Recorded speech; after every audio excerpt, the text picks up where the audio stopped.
आत्मवंदन सभी को। आज हमारी स्पेशल क्लास है, एडवांस क्लास मणिपुर चक्र। अभी तक हमने दो एडवांस क्लासेस की हैं, मूलाधार चक्र पे और स्वादिष्ठान चक्र पे। इससे पहले हमने पूरे 7 चक्र की क्लास भी की हुई थी, जो कि बेसिक थी।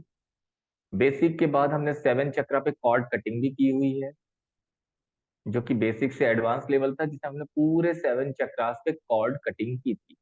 कॉर्ड कटिंग करने के बाद, यानी एक एक चक्रा पे हमने कॉर्ड कटिंग करने के बाद, क्योंकि उसमें क्रिस्टल का यूज होता है, आप सब लोगों ने उसको ज्वाइन किया था। अब हम लोग आगे उससे भी आगे एडवांस क्लास में 7 चक्रा की, जिसमें से दो क्लासेस हो चुकी हैं, मूलाधार चक्र और स्वादिष्ठान चक्र की। आज हमारी तीसरी क्लास स्टार्ट हो रही है, जो कि है मणिपुर चक्र की। यस किरण जी। सर वो मूलाधार चक्र और स्वादिष्ठान के ऑडियो देना ना सर, क्लासेस की मेरे छुट्टी कौन पे। से वाले के? चलो, आप मेरे से कल फोन जो पे बात अभी कर लेना। ठीक है। ओके। नहीं, ठीक है। अभी जो आप थर्ड ले रहे हैं ना क्लास, तो पहले मूलाधार और स्वादिष्ठान का हुआ ना, वो वाली हाँ, मैं उसके लिए कल। आप मेरे से बात करें। हाँ, बात कर लीजिए। ठीक है। तो आज हमारी क्लास जो है मणिपुर चक्र के ऊपर। मणिपुर चक्र, जैसा कि आप सबको पता है, कौन सा एलिमेंट होता है? Fire element. मणिपुर चक्र में फायर एलिमेंट। इसके देवता कौन है? इसमें कौन से देवी मौजूद हैं? इसमें हमें किसकी ब्लेसिंग चाहिए? इसके महर्षि कौन है? इसके ऋषि कौन है? इसमें कौन से शिव हैं और कौन सी शक्ति है जो हमें फाइनेंस देती है? क्योंकि मणिपुर चक्र फाइनेंस के रिलेटेड है। इन सारी चीजों के बारे में हम जानने वाले हैं इसी क्लास में। ये क्लास हमारी 5 डेज की होने वाली है, और इन 5 दिन क्लासेस के बाद हम लोग मेडिटेशन करने वाले हैं। और मेडिटेशन हम लोग 7 डेज तक कंटिन्यू करें, यानी कि ये जो टोटल क्लास होगी वो होगी 12 डेज की। 7 डेज मेडिटेशन के, 5 डेज की क्लास। तो आज हमारी कौन सी क्लास है? एडवांस क्लास और मणिपुर चक्र। अभी तक हमने मूलाधार के बारे में और स्वादिष्ठान के बारे में जान। अब हम लोग मणिपुर चक्र के बारे में बात करेंगे, उसका एडवांस नॉलेज देंगे। तो आप सभी जानते हैं कि कौन सा चक्र हमारा मणिपुर किससे रिलेटेड है? फाइनेंस। और फाइनेंस किसको किसको जरूरत है? Raise your hands. फाइनेंस किसको जरूरत है? इस पृथ्वी लोक में कोई ऐसा इंसान जो ये कह दे कि मुझे पैसा नहीं चाहिए। कोई है क्या ऐसा? नहीं है। सबको पैसे की जरूरत है, यानी फाइनेंस सबको चाहिए। तो दैट्स इंपॉर्टेंट। ये क्लास किसके लिए इंपॉर्टेंट है? जिसको पैसा चाहिए उसके लिए इंपॉर्टेंट है, जिसको नहीं चाहिए उसके लिए इंपॉर्टेंट है। सिंपल। जो लोग नहीं जानते वो इतना तो जानते हैं कि पैसा लक्ष्मी देवी देती है। और जो लोग जानते हैं उससे ज्यादा उनको ये पता है कि लक्ष्मी देवी के अलावा भी बहुत सारी डिवाइन एनर्जी है जो पैसा देती है। लक्ष्मी देवी आप तक पहुंचाने का काम करती है, देने वाला कौन? That's important. तो एडवांस नॉलेज में हम क्या जानने वाले हैं? आपने सभी फाइनेंशियल इश्यूज को दूर करते हुए, जो भी हमारे जीवन में फाइनेंशियल इश्यूज आ रहे हैं उसको दूर करते हुए, डिवाइन एनर्जी के साथ मणिपुर चक्र में हम लोग कॉर्ड को कनेक्ट करते हैं। आप लोगों ने ब्रोशर देखा होगा, आप लोगों ने फ्लायर देखा होगा, पोस्टर देखा होगा, उसमें यही लिखा हुआ था कि हमें इस क्लास में कॉर्ड को कनेक्ट करना है। क्योंकि इससे पहले वाली क्लास में हमने क्या किया था? कॉर्ड को कट किया था। किससे कट किया था? Negative energy, negative soul, negative energy, past life की निगेटिव कर्मास, हमारे एंसेस्टर्स की निगेटिव एनर्जी, उन सब से हमने कॉर्ड को कट किया। अब हम लोग क्या क्या कर रहे हैं? एडवांस क्लास में कॉर्ड को कनेक्ट कर रहे हैं। किससे? डिवाइन एनर्जी के साथ। कौन सी डिवाइन एनर्जी? जो हमें फाइनेंस देने वाली है, वो डिवाइन एनर्जी। ठीक है। तो पहले हम लोग थोड़ा सा मणिपुर चक्र के बारे में उसको समझेंगे कि मणिपुर चक्र में बेसिक में भी हमने कुछ चीजें समझी थी। उसके बाद जो उससे एडवांस लेवल की क्लासेस, उसमें से भी हमने कुछ चीजें समझी थी। लेकिन अब इंपॉर्टेंट है, क्योंकि कॉर्ड कटिंग में हमने कटिंग के बारे में ज्यादा सीखा था, अब इंपॉर्टेंट है कि हम लोग मणिपुर चक्र के बारे में थोड़ा सा और अधिक जानकारी लें। और वो नॉलेज लेने के बाद फिर हम लोग आगे जानेंगे कौन कौन सी एनर्जी। ठीक है। कोई भी इंसान कोई भी इंसान को जो ईगो, जिसको भी ईगो रहता है, ईगो आप लोग बड़े अच्छे से समझते हैं और हर एक इंसान के अंदर है। अगर मेरे सामने इतने सारे लोग बैठे हुए हैं या मैं आपके सामने बैठा हुआ हूं, तो हर इंसान के अंदर कहीं ना कहीं किसी ना किसी क्षण ईगो तो आया ही है। ऐसा नहीं कि मेरे अंदर नहीं रहा, कभी ना कभी मेरे अंदर भी आया होगा, किसी ना किसी बात को लेकर, किसी ना किसी पॉइंट, कभी ना कभी आपके अंदर भी आया हो। तो जिसको भी, कोई भी इंसान जिसको भी जो ईगो रहता है और जेलसी रहती है, ईगो और जेलसी, और जो कंजूस है, बहुत ध्यान से समझिएगा क्योंकि आज हम लोग सिर्फ नॉलेज की बात कर रहे हैं, और ऐसा नॉलेज, क्यों आपके जीवन में पैसे की कमी आती है, क्यों आपका फाइनेंस बेहतर नहीं हो पाता, क्यों आपके पास पैसा आते आते रुक जाता है या आने के बाद चला जाता है। हर एक छोटी छोटी चीजों पे हम लोग बात करने वाले हैं। इसलिए एक दिन की क्लास नहीं है, 5 दिन की क्लास, 5 दिन लगेंगे इस टॉपिक को पूरा समझने में, सिर्फ मणिपुर चक्र को समझने में। उसके बाद मेडिटेशन, और 7 डेज तक मेडिटेशन। तो जेलसी जिसके अंदर रहती है, जिसके अंदर ईगो रहता है, और जो कंजूस है, जिसका कभी किसी को देने का दिल ही नहीं चाहता, ऐसे लोग भी देखे होंगे ना आप लोगों ने अपनी लाइफ में, कि उसका मन ही नहीं करता किसी को देने का। और किसी को अबंडेंट में चाहिए, ढेर सारा सब कुछ चाहिए, मगर अपने पास में से खर्च करने का उसका दिल नहीं चाहता। इस टाइप के जो भी बिहेवियर्स होते हैं, वो सब मणिपुर चक्र में स्टोर होते हैं। वो सारे बिहेवियर्स कहाँ स्टोर है? आपके मणिपुर चक्र में। यानी चाहिए ढेर सारा, देने का मन नहीं करता, या हम देना नहीं चाहते, या हमें जेलसी है किसी से, या फिर जो कंजूस होते हैं, या फिर जिनके अंदर ईगो होता है। ये सारी चीजें कहाँ स्टोर है? आपके मणिपुर चक्र में। और किसी का पैसा कैसे लेकर के दबा लेते, कुछ लोगों का माइंड ऐसा भी चलता है ना, किसी का पैसा लेकर के दबा, कैसे उसका पैसा लेकर के दबा लेना है, कैसे उसके पैसे को खा लेना है, कैसे किसी के बिजनेस करते हुए उसको चीट करना है, उसको चीट करना है। या आप देखते होंगे कि लोग बहुत बार्गेनिंग करते हैं, हर चीज में बार्गेनिंग करते हैं। देखा आपने, सुना है आपने बार्गेनिंग करना? सबसे ज्यादा बार्गेनिंग कहाँ होती है? सब्जी लेने। कौन कौन करता है? Raise your hands. कौन कौन बार्गेनिंग करता है? अपने हाथ तो उठाइए क्या। सब्जी लेने में, कपड़े लेने, कपड़े में तो फिर भी चल जाता है, ठीक है। वो 1,000 रुपए की चीज आपने बोला कि ये 700 की दे दो, 800 की दे दो, लेकिन 20 रुपए की आलू में भी हम बार्गेनिंग करते हैं। उसमें भी हमें लगता है कि 20 रुपए का आलू दे रहा है 1 किलो, उसको 15 रुपए का तो दे ही रही है। यानी वहां भी हम बार्गेनिंग करते हैं। तो जो आपने देखा कि बहुत सारे लोग बार्गेनिंग करते हैं, या फिर कुछ लोग ऐसे होते हैं जो अकड़ करके बार्गेनिंग करते हैं, सॉफ्टली नेचर की नहीं है, अकड़ भरी हुई है उनके अंदर, और अकड़ के साथ बार्गेन करते हैं। और वो लोग थकते भी नहीं है। ऐसे लोग बार्गेनिंग करते हुए बिल्कुल नहीं थकते हैं, और बार्गेनिंग करते करते करके खुद को खुद ही जीतते हैं, वो हमेशा दूसरे को जीतने भी नहीं देते। आप में से कितने लोग ऐसे हैं जो बार्गेनिंग करते हैं और जीतते जरूर? Yes, I am win. मैंने बार्गेनिंग किया और मैं जीत गई, और मेरे इतने ही पैसे में लेकर क्या। कितने लोगों के साथ ऐसा होता है? यस, हाथ तो उठाइए, मैं देखूं तो सही कितने लोग हैं ऐसे। डोंट वरी, मैं ही देख रहा हूँ और कोई नहीं देख रहा, क्योंकि जिसको देखना था वो तो पहले ही देख चुका है। अब मैं इसलिए देखना चाहता हूं कि उस चीज से, उस पॉइंट से, उस विचार से जो आपके अंदर कैद हो चुका है आपके मणिपुर चक्र में, उसको बाहर निकालना है, उसको रिलीज करना है। इसलिए मैं आपसे पूछ रहा हूँ कि ऐसा ऐसा कौन कौन सी घटनाएं आपके साथ हुई हैं। हम मणिपुर चक्र को बहुत डीपली समझने जा रहे हैं। स्वाति जी, कितने लोगों के साथ ऐसा होता है? बार्गेनिंग करते हुए देखा होगा आपने। आत्मना सर। जी, सर आत्महत्या।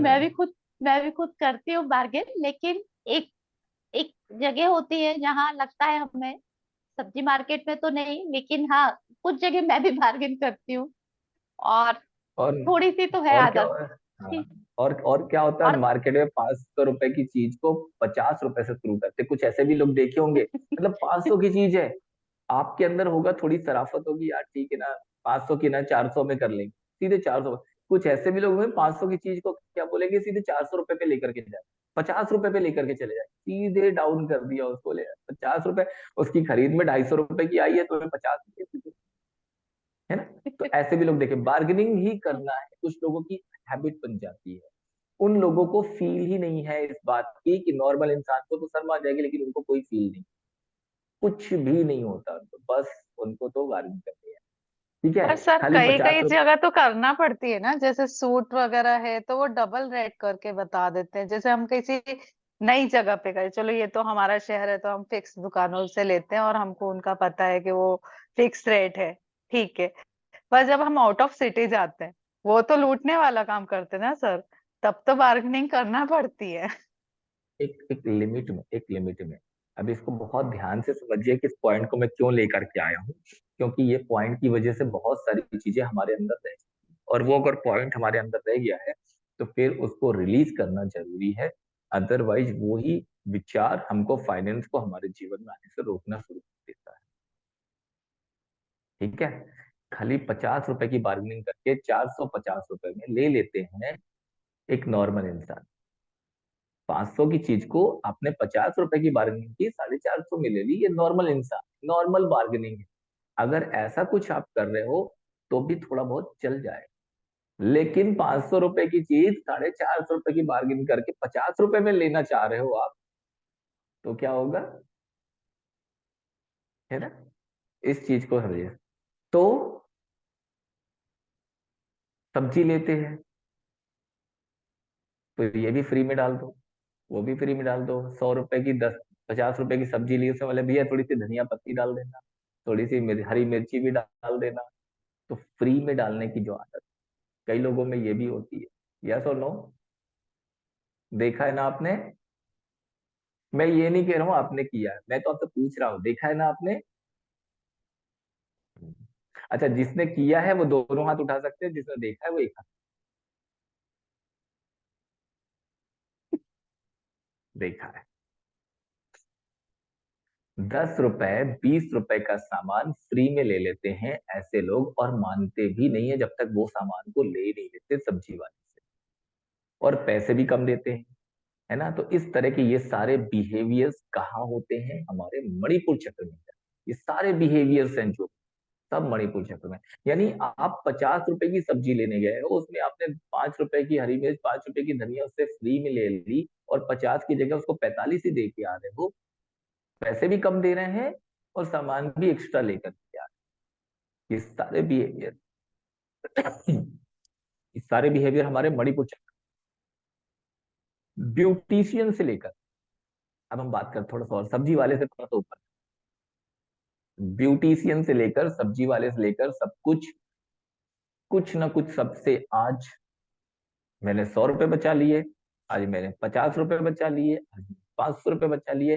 वो लोग ऐसा सोचते हैं, यानी हर जगह उनको बार्गेनिंग करने की जो आदत है, मगर वो पैसा जो वो बचा रहे हैं एक्चुअल में वो बचाते नहीं है, किसी और के घर में। अब आपने कुछ लोग ऐसे भी देखे होंगे कि किसी और के घर में किसी ने इनवाइट किया खाना खाने के लिए, तो खाना खाने जाते हैं, फिर अंदर जा करके वो ढेर सारा खाना पैक कर लेते हैं, देखे ना। वो ढेर सारा खाना पैक करके घर लेकर के जाते हैं। ऐसे भी बहुत सारे लोग होते हैं। टेलर को कपड़े दिए सिलने के लिए, पहले ही थोड़ा सा काट के बचा लिया अपने पास। देखा कभी ऐसे किसी को कि ये तो मालूम है कि कपड़ा इतना है, टेलर इतने में सिल देगा, तो पहले ही काट के अपने पास रख ले। नहीं देखा, भविष्य में ये सब भी देखने को मिलेगा।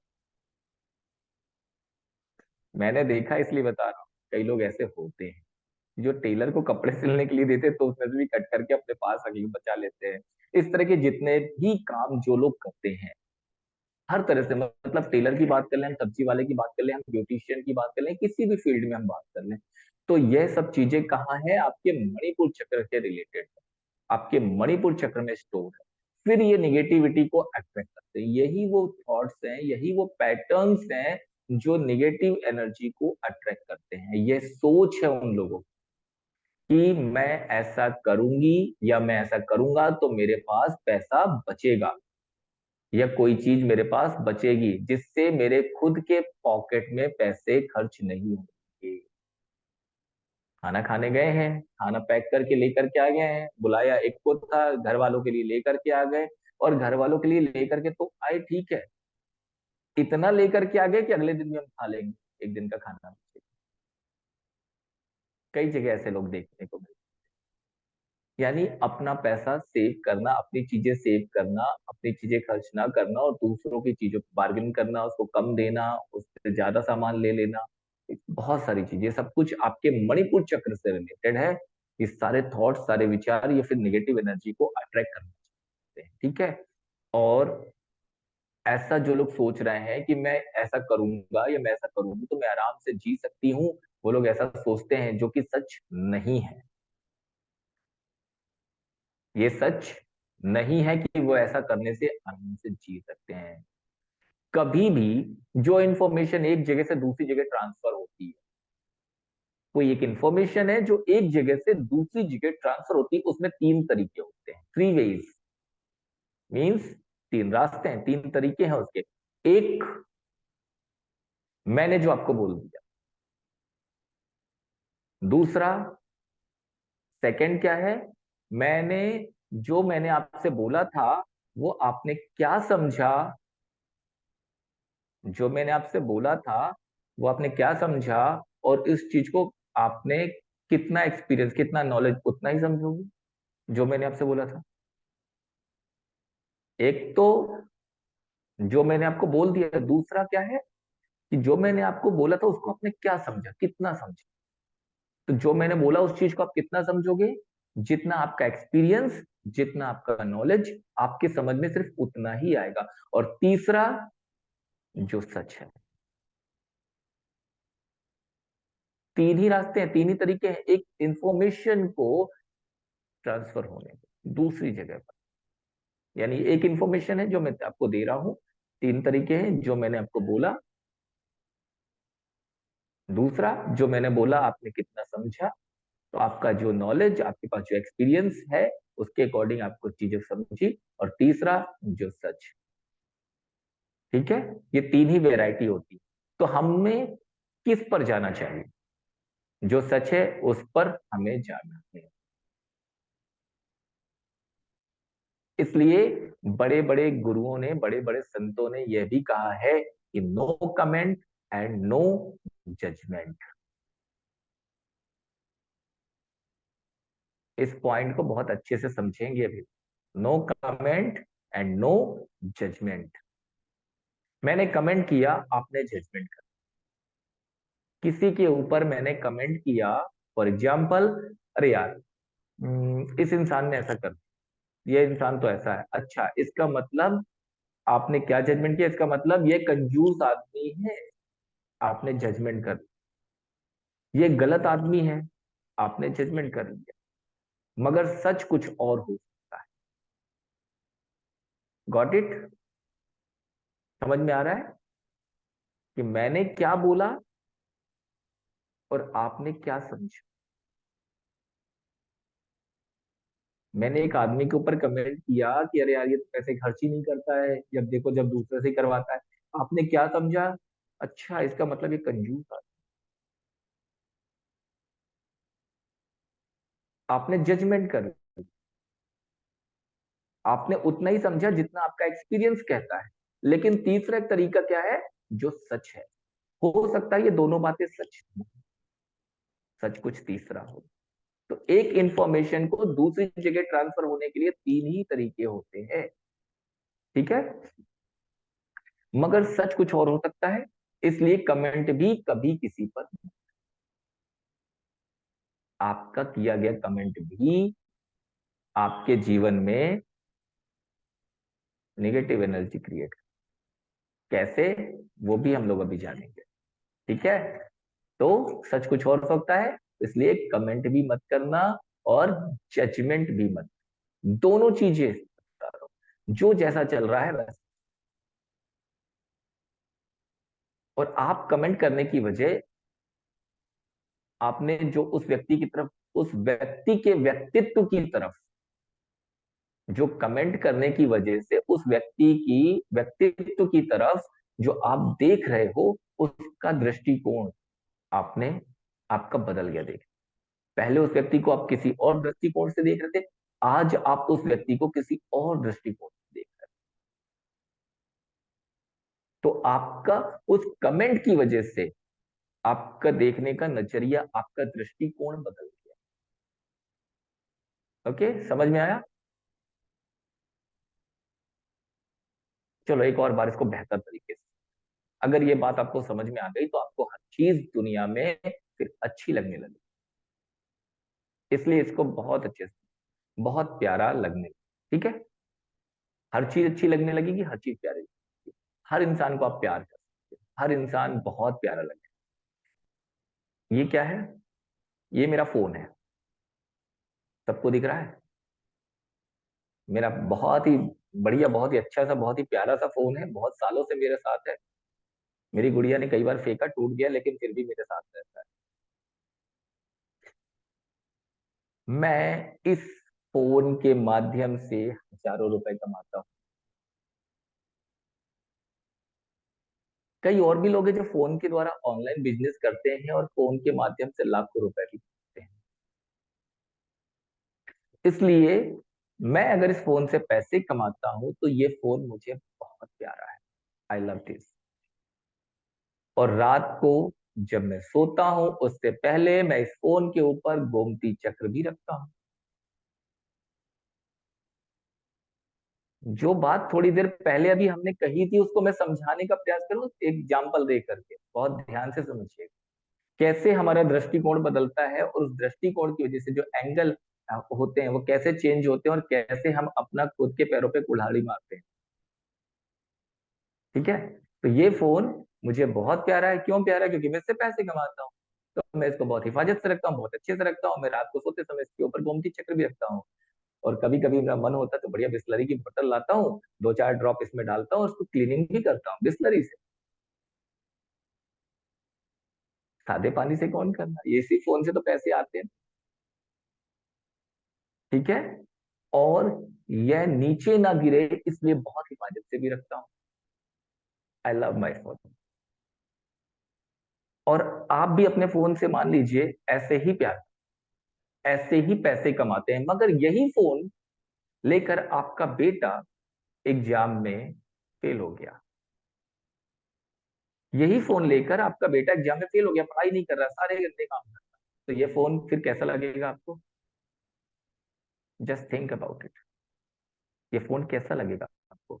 इसी फोन की वजह से बेटा बर्बाद। फिर उस फोन को जब भी आप देखते हो तो क्या होगा? हमारे दिमाग में एक इरिटेशन आएगी। उस फोन को देखते ही हमारे दिमाग में एक इरिटेशन है, और इरिटेशन आकर हम खुद जो थोड़ा बहुत फोन यूज करते हैं ना, वो भी यूज करना हम बंद करें। क्यों? क्योंकि हमारे दिमाग में उस फोन को देखते ही इरिटेशन आना शुरू हो जाती है, हम फोन यूज करना बंद। मन में विचार क्या, छी ये तो गंदी चीज है, ये तो शैतान है, इसको छोड़ दो। ऐसे ही मेरे इसको यूज कर करके मेरा बेटे ने पढ़ाई करना बंद कर दिया, फेल हो गया, लाइक। ऐसे ही मेरे एक मित्र हैं, उन्होंने फोन से इरिटेट होकर कि यार ये फोन जो है ना, वो तो झूठ बोलने की मशीन है। आप कहाँ हो, क्या बोल दो किसी को, किसको पता कि आप कहाँ बैठे, है ना? तो उससे दूर होकर उसने फोन यूज करना, उससे परेशान होकर, इरिटेट होकर के उसने फोन यूज करना बंद कर दिया। 6 महीने तक उसने फोन उपयोग, 6 मंथ। अब जैसे मुझे व्हाट्सएप में दिन रात मैसेज भी चाहिए, वही फोन पे जो हम चलाते हैं पैसा चाहिए। वो फोन पे के द्वारा जो पैसा आता है उससे घर भी चलाना है, उससे संस्था को भी चलाना है, उसके लिए भी सारे एप्लीकेशन खुद ही डाउनलोड करना है, और खुद ही डाउनलोड करके और फोन का अच्छी तरह से यूज करना। ठीक, तो चीज तो एक ही है। चीज क्या है? एक ही है। सच तो एक ही है, मगर वो जो दृष्टिकोण है, मीन्स किस डायमेंशन से आप देख रहे हो, किस डायमेंशन से आप इस चीज को इस्तेमाल कर रहे हो, इसकी वजह से आपको नुकसान, बस इतनी सी बात। ये आपको फायदा हो रहा है, ये आपको। हम हमेशा यही सोचते हैं कि सामने वाला इंसान गलत है, बट सामने वाला इंसान जैसा वो है वैसा ही है। सामने वाला इंसान हमेशा गलत नहीं होता, वो जैसा है वैसा ही है। उसके थ्रू आपने क्या सोच रखी है, ये आपको समझना है। वो सोच आपको इफेक्ट, ये सबसे मेन चीज है, सबसे मेन पॉइंट है। आपकी सासू माँ, अब बात आपकी सासू माँ तक, आपकी सासू माँ आपके हस्बैंड की मदर, ठीक? अब एक बम विस्फोट होने वाला है, डरना मत आप। आपकी सासू माँ आपके हस्बैंड की मदर है। वो एक दृष्टिकोण से आपको देखकर कुछ गलत तरीके से आपसे बिहेव कर रहे, फिर उस चीज को आपने फील करके, जो उनका बिहेवियर है उसको आपने फील करके अपने दृष्टिकोण को आपने चेंज करने की, उनका जो बिहेवियर था वो आपने फील किया, और अपने खुद के दृष्टिकोण को आपने चेंज करने की, आपने मदर जैसा नहीं होकर आप भी दूसरी तरह से देखना शुरू कर देते। आपका दृष्टिकोण बदल, कि वो एक मदर नहीं है, हस्बैंड की तो मदर है, लेकिन उनका बिहेवियर, उनका पैटर्न जो बदला आपको देखने का, तो आपने उस चीज को, उस एनर्जी को फील किया, और उसके बाद अपने पैटर्न को चेंज करके आप मदर जैसा नहीं होकर आप भी दूसरी तरीके से उनको देखना चालू कर दिया आपने। तो एक दूसरे को कैसे देख रहे हो आप? जैसे राहु और केतु। कैसे देख रहे हो आप एक दूसरे को? जैसे राहु और केतु के एक्सेस होते हैं, एक तरफ राहु है, दूसरी तरफ केतु होता है। तो राहु और केतु के जो एक्सेस होते हैं, वैसे ही जैसे केतु क्या करता है, चंद्रमा को पकड़ता है, राहु क्या करता है, सूरज को पकड़ता है। और जब चंद्रमा या सूरज को पकड़ेंगे तो क्या आता है? ग्रहण आता है ना ग्रहण। सबको पता है ना ग्रहण आता है फिर। तो जिंदगी में ऐसे ही फिर ग्रहण आता है। क्यों? क्योंकि आप दोनों के देखने का जो एक्सिस है वो मैच नहीं। ओके, मीन्स वस्तु से, इस वस्तु से, अगर ये एक वस्तु है और ये दूसरी वस्तु है, तो इस वस्तु से ये वस्तु कौन सी डिग्री से, यानी कौन से एंगल से दिख रही है या हम देख रहे हैं, वो डिग्री नॉर्थ पोल और साउथ पोल मैच नहीं होने की वजह से इंटरेक्ट हो रही है या डिस्ट्रैक्ट। That's a point. इसको देखने का जो हमारा दृष्टिकोण है, तो वो जो एक्सिस है वो हमें, इसका और इसका मैच ना होने की वजह से वो इंटरेक्ट हो रही है या डिस्ट्रैक्ट हो। वो जब सोल टू सोल, यानी आपकी जो सोल है और सामने वाले की जो सोल है, सोल टू सोल एक दूसरे को देखते हो, और अपनी सोचों की वजह से, अपने विचारों की वजह से आप डिस्ट्रैक्ट हो, तो आप लोगों को एक दूसरे से दुश्मनी होना शुरू हो जाती है, दुश्मनी पैदा हो जाती है अंदर, वो इरिटेशन, वो दुश्मनी आ जाती है। यानी कि थॉट प्रोसेस मैच नहीं होकर एक घर में एक साथ रहना,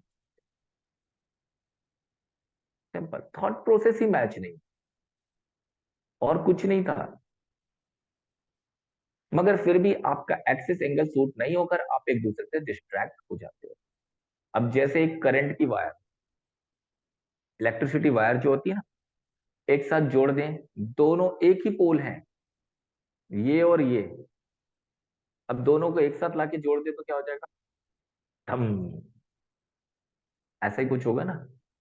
अलग अलग पॉइंट जोड़ने होते हैं, हमने एक ही पॉइंट पे जोड़ दिया तो क्या हो जाएगा? ब्लास्ट हो जाता है। वैसे ही रिश्ते दम में हो जाते हैं, वहां भी ब्लास्ट हो जाता है, फिर वो फ्यूज उड़ जाता है। रिश्ते क्यों ब्लास्ट हो रहे हैं? क्यों आप? क्योंकि हमारे देखने का, उधर से देखने का जो एंगल है वो डिस्ट्रैक्ट करने वाला, वो एनर्जी, वो वहां से आई थी, वही एनर्जी हमने रिसीव की, और उसी एनर्जी के थ्रू हमने हमारी चीजों को बदलना नहीं चाहा, बल्कि उसको उस एंगल से देखना चालू कर दिया जहां से वो एनर्जी हमारी मैच नहीं हो रही और हम डिस्ट्रैक्ट होना चालू। और वो फ्यूज कहां तक उड़ता है? मेन स्विच तक। जब दो वायर कनेक्ट करोगे या फ्यूज उड़ता है तो कहां तक उड़ता है? सीधे मेन स्विच तक जाता है। यस और नो? जाता है ना? यस। हमारे अंदर वो मेन स्विच कहाँ है? कोई बता सकता है? हमारे अंदर फ्यूज कहां तक उड़ता है? हमारे अंदर वो मेन स्विच कहाँ है? हमारा डीएनए। आप लोग जो बैठे हो ना कि हाँ हाँ कुछ नहीं बस थोड़ा सा है ये तो सुधर है, हमारा डीएनए। हमारे अंदर हमारे डीएनए तक ये चीजें उतर जाती हैं। और डीएनए तक जब पहुंच जाती हैं तो क्या होगा?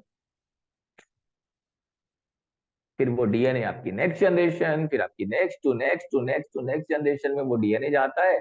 फिर तभी तो हम लोग कहते हैं ना कि ये समस्या तो आपकी इस पीढ़ी से आई हुई थी। आपकी 5 पीढ़ी पहले आपके दादाजी के दादाजी ने किसी सांप को मारा था, सर्पदोष आपके जीवन में लगा। ऐसा ही आता है ना डीएनए के थ्रू। तो ये सारी चीजें फिर कहाँ उतरती है? आपके डीएनए में पहुंचती हैं, आपके डीएनए में उतरती हैं। और डीएनए तक पहुंचने के बाद आप कुछ भी कर लो, अगर डीएनए को एक्टिवेट नहीं किया, डीएनए को क्लीन नहीं किया, तो वो आपकी नेक्स्ट जनरेशन में जाना ही जाना। फिर जब पूरी लाइन खराब हो गई आपकी वायरिंग की, आपकी इलेक्ट्रिसिटी वायरिंग की पूरी लाइन खराब हो गई और हम एक स्विच के पास उसको सही करने की कोशिश करते रहते हैं, एक ही स्विच जहां से वो पॉइंट कनेक्ट किया था वहां से ठीक करने की कोशिश करते रहते हैं इलेक्ट्रीशियन को बुलाकर, मगर वो सही नहीं होती। पूरी दीवार को वहां से वो वायरिंग निकाल करके, फिर जहां तक वो वायर जा रही है पूरी वायर को निकाल करके चेंज करना पड़ता है। अगर चेंज नहीं किया तो बीच बीच में शॉर्ट सर्किट होते ही रहते। जब जब इसी तरीके से ये दो इंसान जिनकी फ्रीक्वेंसी मैच नहीं कर रही थी, जिनकी थॉट प्रोसेस अगेंस्ट में हो गई थी, जिसकी वजह से ये एक्सेस मैच ना होकर के डिस्ट्रैक्ट हो रहे थे, जब जब ये दोनों इंसान एक दूसरे के सामने आते हैं, किसी फंक्शन में भी आ जाए, किसी प्रोग्राम में आ जाए या कभी फोन भी आ जाए, तो क्या होता है फिर? तब आपके अंदर फिर से एक ब्लास्ट होता है। और वो ब्लास्ट क्या करता है? आप आपके हस्बैंड को शॉक देना चाहते हैं, ऐसा ही होता है ना? 6 महीने से सासू माँ का फोन नहीं आया, अगर एक बार आ गया तो उस दिन तो फिर देखो, जब तक हस्बैंड को 4 बातें सुना नहीं देंगे तब तक तो खाने नहीं खाएंगे। ऐसे बहुत सारे एग्जाम्पल्स आपने देखे होंगे अपनी लाइफ में। या सुनो, देखिए ना, ये सारी चीजें कहाँ कहाँ तक मैटर करती हैं इस बारे में बता रहा हूँ। सब कुछ आपके चक्रों में ही है और आपके डीएनए में। आपके सेल्स, आपका डीएनए और आपके चक्रा, इन सब और आपके पंचकोश, आपने इतना सब कुछ सही कर दिया, कुछ बराबर आ जाता है। ठीक है? और घर में जब भी त्योहार भी मिलते हैं, फेस्टिवल टाइम में अगर मिलते हैं, वहां भी शॉर्ट सर्किट करवाते रहते हैं। गए तो फेस्टिवल मनाने के लिए होते हैं, लेकिन वहां पहुंचने के बाद एक दिन भी चैन से नहीं बैठते, कुछ ना कुछ होता ही है। ऐसा ही होता है ना? आप सभी लोगों को क्लियर समझ में आ रहा है? सबने अपनी अपनी लाइफ में कुछ ना कुछ तो देखा। कई कई लोग अपने पैसों का घमंड दिखाते हैं, अपने पोस्ट का घमंड। अगर कोई अच्छी पोस्ट पर है तो अपनी पोस्ट का घमंड दिखा रहे हैं, या किसी के पास अच्छा बड़ा पैसा है तो अपने पैसों का घमंड दिखाते हैं। उनके पास पैसा है, उनके पास पोस्ट है, तो ये उनके पास है, वहां से मुझे कुछ भी नहीं दे रहा। दे रहे हैं क्या? नहीं। तो मुझे जब घमंड कोई दिखा रहा है, उस चीज को हमें हमको बर्दाश्त करने की आवश्यकता नहीं। ध्यान से समझिए, जिसके पास भी पैसा है या पोस्ट है वो आपको नहीं दे रहा है, आपको नहीं दे रहा है, और वो घमंड दिख रहा है, तो उसके घमंड को बर्दाश्त करने की आवश्यकता नहीं है, जरूरत नहीं है। Is not giving us any money and we are not using any services of him. हम उसकी सर्विसेज भी नहीं ले रहे हैं, हम उसकी मनी भी नहीं ले रहे हैं, तो हम उसका घमंड क्यों बर्दाश्त करें? Just think. जैसे कई लोग बोलते हैं ना कि मैंने नई ज्वेलरी ली है।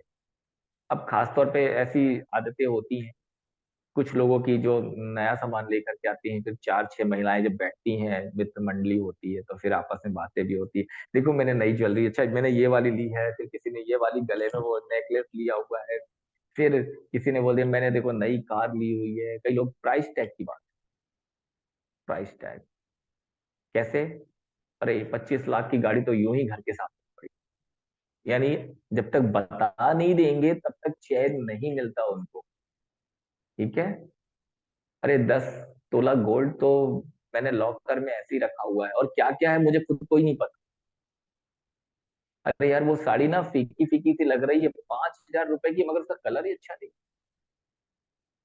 देखिए ना अपनी लाइफ में ऐसे लोग अपना प्राइस टैग जब भी 4-5 लोगों से मिलते हैं ना, तो प्राइस टैग से बात करते हैं।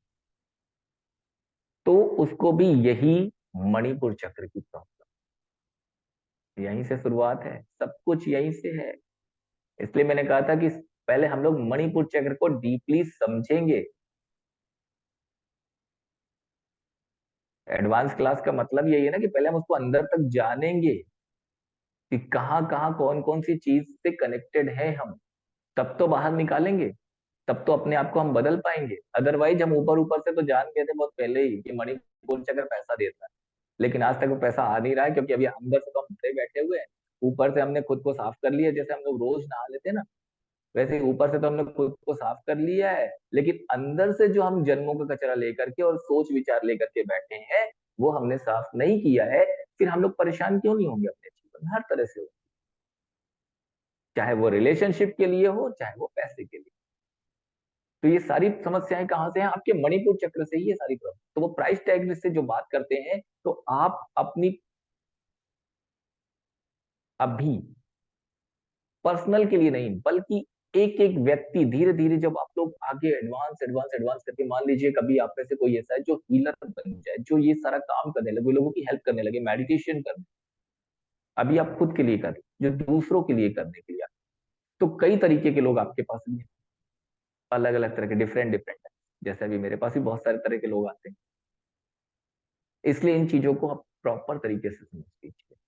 और कई लोगों की ये प्रॉब्लम है कि ससुराल वाले कुछ अच्छा हो जाए इसके साथ तो देखकर बर्दाश्त, ऐसा भी होता है ना, कुछ लोग ऐसे हैं कि उनके साथ अगर कुछ अच्छा हो जाए तो ससुराल वाले देख करके बर्दाश्त ही नहीं कर सकते। है आप में से कोई ऐसा जिसके साथ ऐसा होता? ससुराल वालों के साथ कुछ अच्छा हो जाए तो भी देख के बर्दाश्त नहीं कर सकते, मगर इनको ससुराल वाले कई चीज देते हैं तो अच्छा। ध्यान दीजिए दोनों चीजों पे, इनके साथ कुछ अच्छा हो जाए तो ये बर्दाश्त नहीं कर सकते हैं, लेकिन ससुराल वाले जब इनको कुछ देते हैं तो इनको अच्छा लगता है। मैंने दो बातें कही हैं, एक ये कि अगर किसी व्यक्ति के साथ कुछ अच्छा हो जाए तो ससुराल वाले देख करके बर्दाश्त नहीं कर सकते, दूसरा ससुराल वालों के साथ कुछ अच्छा हो जाए तो देख करके ये बर्दाश्त नहीं कर। लेकिन इनको जब ससुराल वाले कुछ देते हैं तो बड़ा अच्छा लगता है। मान लीजिए फॉर एग्जाम्पल दामाद जी है। अभी देखो मैंने बहुओं की बात कर दी तो दामाद की बात भी करनी पड़ेगी, नहीं तो नाराज हो जाए कोई। दामाद जी है, ससुर जी के पास, मान लीजिए उनके ससुर जी के पास कोई बड़ी पोस्ट आ गई, या खेत उनके पास था, खेत सेल कर दिया और बहुत बड़ा पैसा, तो इन लोगों से अच्छी फीलिंग फिर नहीं आती, उनको देख देख कर के रोते हैं कि ससुर जी के पास इतना पैसा आ गया, मेरे को कुछ भी नहीं दिया है। इनके अंदर वो फीलिंग नहीं आती अच्छी वाली कभी भी। और यही वजह है कि फिर आपका मणिपुर चक्कर है। फिर ये क्या एक्सपेक्ट करते हैं, ससुर जी मुझे कार दे दें, ससुर जी मुझे गाड़ी दे दें, ससुर जी मुझे कुछ गिफ्ट दे कुछ, मैं या फिर लेडी है तो मैं घर जाऊंगी तो ससुर जी मुझे 10-20 हजार रुपए गिफ्ट में दे देंगे। ऐसे एक्सपेक्टेशन आने लगते हैं। यस और नो, होता है ना। अब ससुर जी ने जमीन बेची थी, मिल गया उनको 10 करोड़, तो अब दामाद जी को लग रहा है कि 5 लाख की कार तो बनती है, और अगर नहीं दी तो उनके अंदर की फीलिंग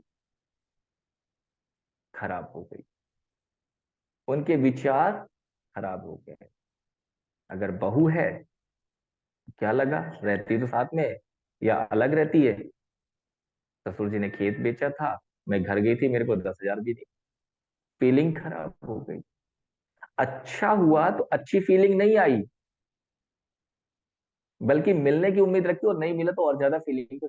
जब तक हम सामने वाले के साथ अच्छा होना चाहिए ये नहीं सोचेंगे, और उसकी अच्छाई को बर्दाश्त नहीं कर पाएंगे, तो फिर वो आपको कैसे देगा?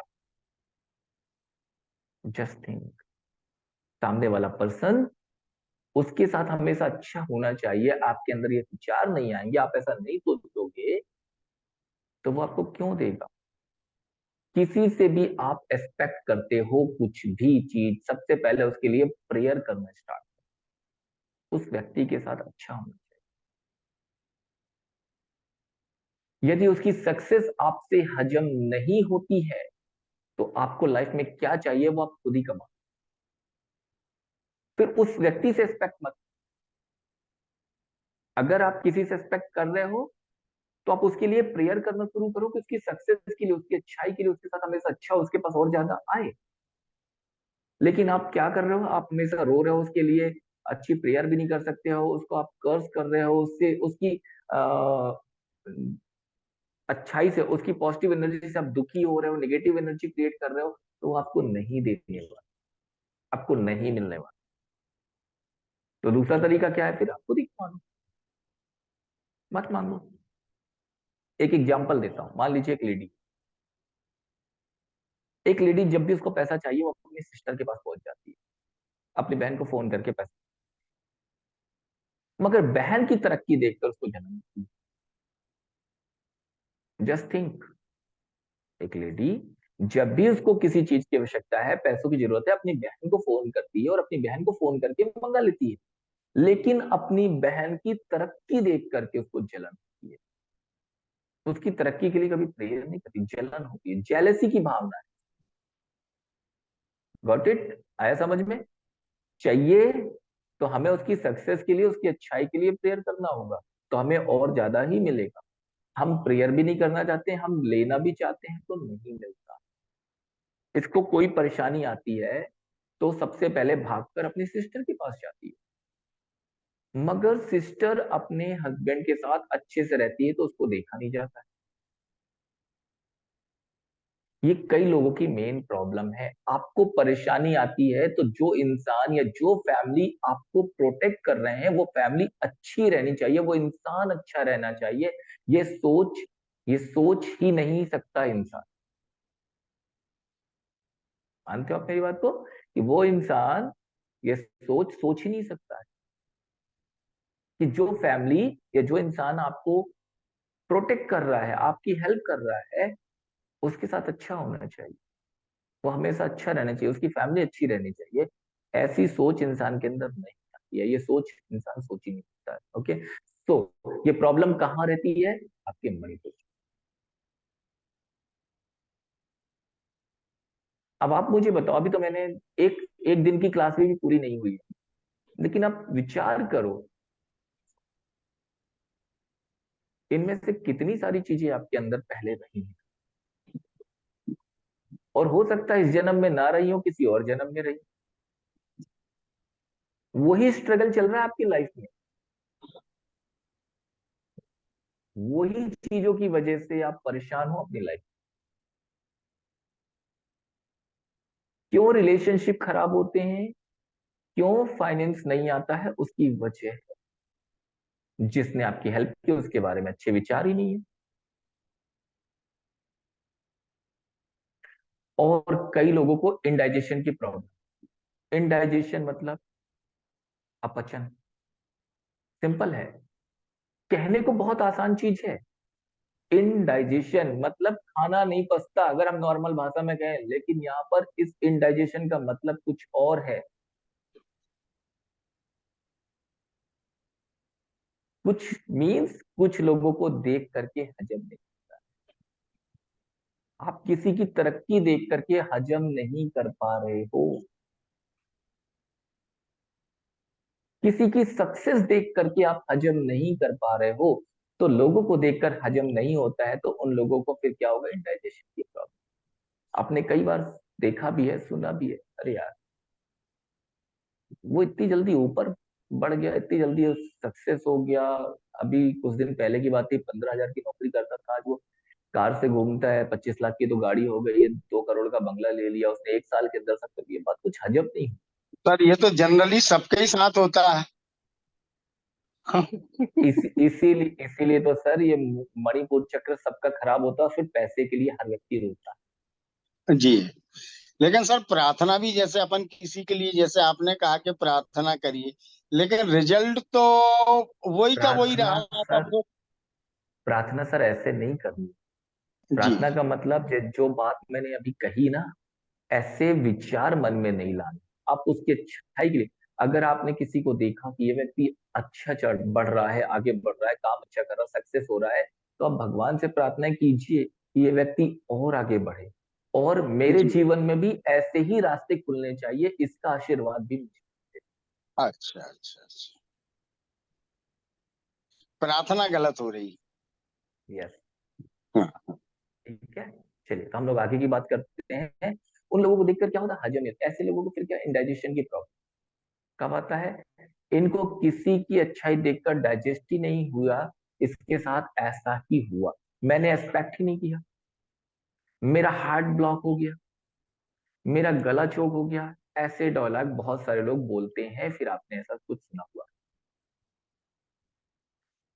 है ना? कोई बोलता है मेरा तो, उसको देख के तो मेरा हार्ट ही ब्लॉक हो गया, तो इतनी जल्दी कैसे ऊपर, मेरा दिमाग खराब हो गया। ये सब एक एक चक्र के रिलेटेड हैं, ये सारी बातें जो लोग आप सुनते हो, मुझे इसकी हरकतें देखकर दिमाग खराब हो सकता है, ऐसा भी कई लोग बोलते हैं। इसकी शक्ल देखकर मुझे पैर में, पेट में दर्द शुरू हो जाता है।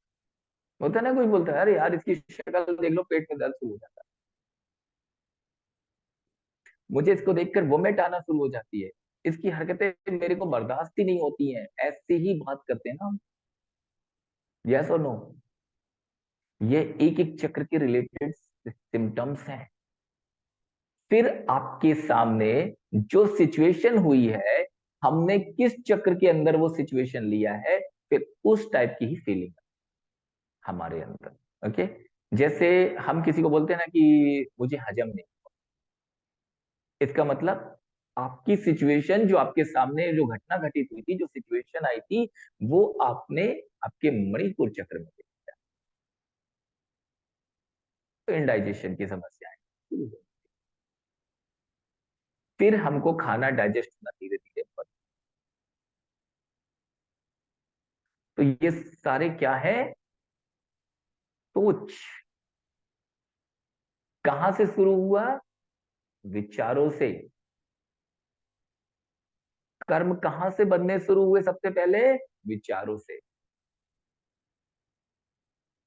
फिर जो आप कहते हो ना, यार मैंने किसी के बुरा बोला नहीं, मैंने किसी को मारा नहीं, किसी का बुरा किया नहीं, फिर मेरे साथ क्यों?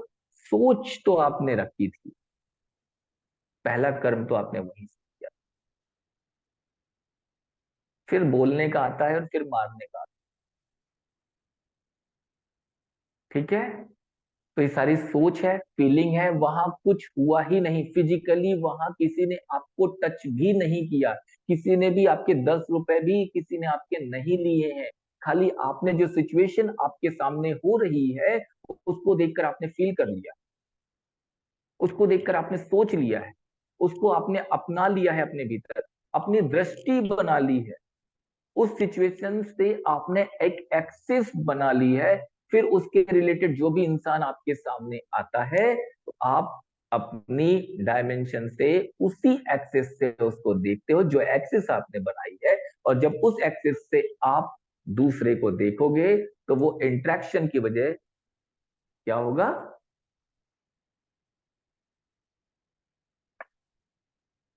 ऐसा होता है क्या कभी? बाहर जिस इंसान को आप जानते भी नहीं, घर परिवार के बाहर जिस इंसान को आप जानते भी नहीं हो, वो लोग आपसे बहुत अच्छे से रहते हैं। यस और नो? आपको बहुत मदद करते हैं। आपके घर में आपके परिवार के लोग आपको मदद नहीं करते, आपको नुकसान पहुंचाते हैं। ये क्यों है? आपने बाहर के लोगों से कोई एक्सपेक्टेशन नहीं रखी। रखी क्या? नहीं। कोई एक्सपेक्टेशन आपकी नहीं है, इसलिए वो लोग आपको एक गिलास पानी भी पिलाते हैं तो वो अमृत जैसा लगता है। यस और नो? घर पर आपने खीर एक्सपेक्ट किया कि आपको खीर मिलना चाहिए, और आपको पानी मिला तो वो लोग आपको बुरे लगते हैं। ऐसा ही होता है। बाहर के लोग अच्छे क्यों हैं और घर के लोग बुरे क्यों हैं, उसकी बात कर रहा हूं।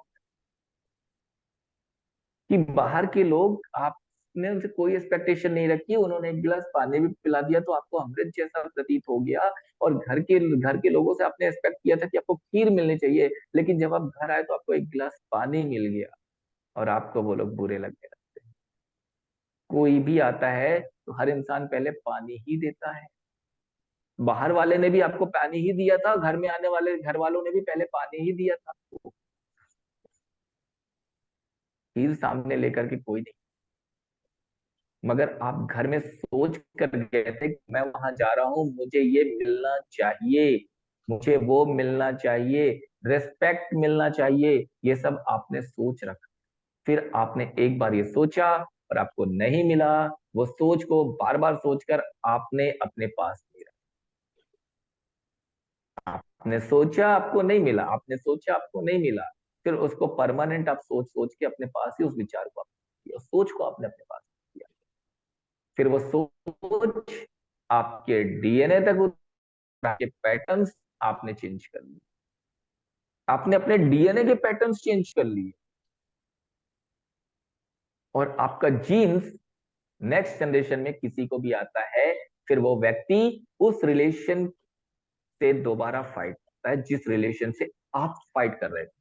अब अगर किसी को बेबी के रिलेटेड प्रॉब्लम है, किसी को मैरिज के रिलेटेड प्रॉब्लम है, किसी को हस्बैंड से प्रॉब्लम है, किसी को वाइफ को प्रॉब्लम है, किसी से इन लॉज को प्रॉब्लम है, जो भी प्रॉब्लम आपके जीवन में आपने फेस करी है वो आपके डीएनए तक उतरी हुई है। और वही समस्या आपके बच्चे और उनके बच्चे और उनके बच्चे, नेक्स्ट जनरेशन, जहां जहां तक आपका डीएनए जाएगा, उनको किसी न किसी तरीके से फेस कर, वही रिलेशन उनको फाइट करना पड़ता है दोबारा।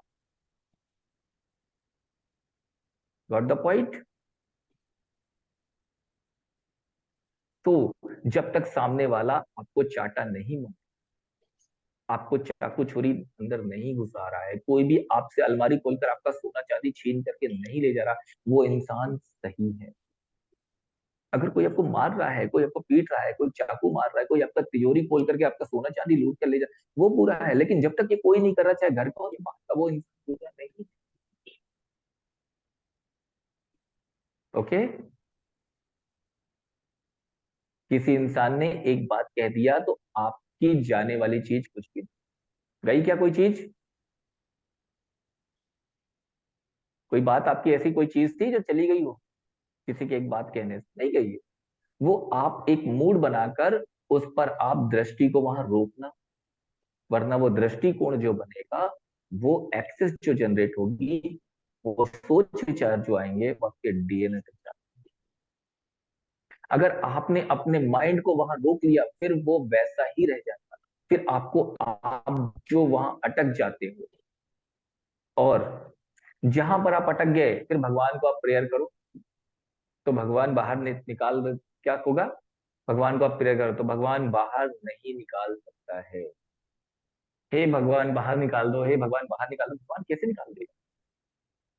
जस्ट थिंक, आप जानबूझकर उंगली अंदर डाल, ठीक, आपने उंगली अंदर कर दी, हे भगवान निकाल दो, हे भगवान निकाल दो, कैसे? आप उंगलियों खींच करके खुद निकाल सकते हो ना, ऐसे भगवान क्या करेगा? आप उंगली को यूं खींचकर खुद ही निकाल सकते हो ना। आप एक बार यूं करोगे, आपकी उंगली फंसी हुई है, आप यूं करोगे, उंगली बाहर आ जाएगी, आप बाहर निकल जाओगे। इसके लिए इतने बड़े भगवान को बुलाने की जरूरत नहीं होती है। भगवान को वाकई में बुलाने की कहीं सिचुएशन होती है तो वो अलग बात है। जैसे कि भक्त प्रहलाद, सब सब जानते हैं, सब सुनते हैं कि भक्त प्रहलाद के जो फादर थे, बड़े बड़े स्नैक्स और हाथी को लेकर के उसको मारने के लिए क्या क्या तरीके अपनाए थे, वहां भगवान को बुलाने की सिचुएशन थी। आपने खुद ही अपनी उंगली को डोर में ऐसे फंसा करके, और आपने दरवाजा बंद करके खुद ही भगवान को बुलाया, जरा बार बार पुकारोगे हे भगवान, तो भगवान क्या करेगा? आपको क्या करना है, खुद ही बाहर निकाल लेना, उंगली खींच लेनी है आपकी, बस इतनी सी बात है। आई होप आप लोग समझ रहे होंगे मैं क्या कहना चाह रहा हूँ। और भगवान क्या सोचेंगे, ये तो इसके खुद के हाथ में है, डोर को यूं करो और उंगली को बाहर खींच लो। बोले इसके लिए भी मुझे आना पड़े तो क्या फायदा, इतना सारा दिमाग देने का। इतनी सिली बातें हैं, इतनी छोटी छोटी बातें हैं, मगर जो दुखी होता है, जो इंसान वाकई दुखी होता है, जिसके जीवन में तकलीफें होती हैं, उसको ये मालूम नहीं चलता कि कैसे उंगली तो फंसा रखी है खुद ने, लेकिन उस उंगली को निकालना कैसे है ये उसको समझ में नहीं। इतनी छोटी सी बात, लेकिन फिर भी नहीं समझ।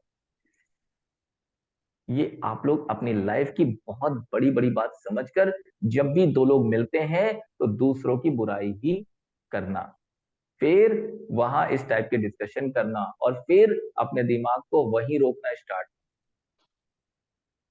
लाइफ में डेली बहुत सारी बातें होती हैं, सबकी लाइफ में होती है, उन सारी बातों को दिमाग में मत, उस पे एक टैग मीन्स यही है, ऐसा ही है, ऐसा बोलकर टैग मत लगा। वैसे तो आपने ये भी सुन रखा होगा कि चोर पंडित बन गया, सुना है। कई बार आपने जो पुराने चरित्र पढ़े होंगे, कथाएं पढ़ी होंगी, पुराण पढ़े होंगे, आपने सुना होगा चोर पंडित बन, वाल्मीकि ऋषि बन, लुटेरा एक डाकू ऋषि बन गया, कई लोग ऐसे हैं कुछ भी बन गए। तो फिर किसी के ऊपर टैग नहीं लगाना। आप चोर को चोरी करते हुए देखने के पर भी उसके ऊपर चोर का टैग लगाने का कोई अधिकार नहीं है आपको। क्या पता वो चोर कब महापुरुष बन जाए, वो तो सुधर जाएगा, लेकिन आपके जीवन में वो टैग जो आपने उसके ऊपर लगाया था वो आपको जीवन पर्यंत नहीं, न जाने कितने जन्म तक आपको तकलीफ दे। अगर इतने फ्री माइंड से आप रहते हो, उतनी ही फ्री फ्लो ऑफ एनर्जी आपके अंदर आनी शुरू होती है। बस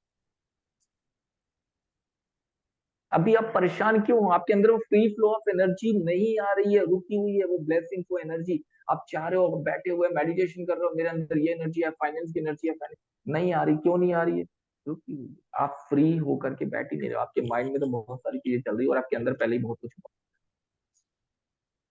एनर्जी ट्रांसफर होने से ही आपके सेल्स एनर्जी को एब्जॉर्ब करके फिर आप हायर डायमेंशन की तरफ आगे बढ़ते हो। ओके, क्लियर, होप सो कुछ कुछ चीजें आप लोग समझ गए।